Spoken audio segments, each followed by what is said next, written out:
અમદાવાદમાં air ઇન્ડિયાનું Boeing 787 ડ્રીમલાઇનર તૂટી પડવાની દુર્ઘટના અંગે એએઆઈબીના પ્રાથમિક રિપોર્ટ પર ભારે વિવાદ સર્જાયો છે. એએઆઈબી પર પાયલટ પર દોષારોપણ નાખીને અમેરિકન વિમાન કંપની બોઇંગને બચાવવાના આક્ષેપ થઈ રહ્યા છે. આવા સમયે એક આરટીઆઈમાં ઘટસ્ફોટ થયો છે કે છેલ્લા 5 વર્ષમાં હવામાં જ 65 વિમાનોના એન્જિન ફેલ થઈ ગયા હતા.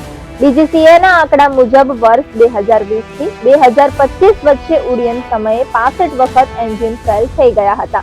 આ સિવાય 17 મહિનામાં 11 મેડિકોલ નોંધાયા હતા. જોકે આંકડામાં લંડન જતી એર ઇન્ડિયાની ફ્લાઇટ AL171 જે અમદાવાદમાં ક્રેશ થઈ હતી અને ઇન્ડિગોની ડાયવર્ટ કરાયેલી ઘરેલુ ફ્લાઇટનો સમાવેશ કરાયો નથી.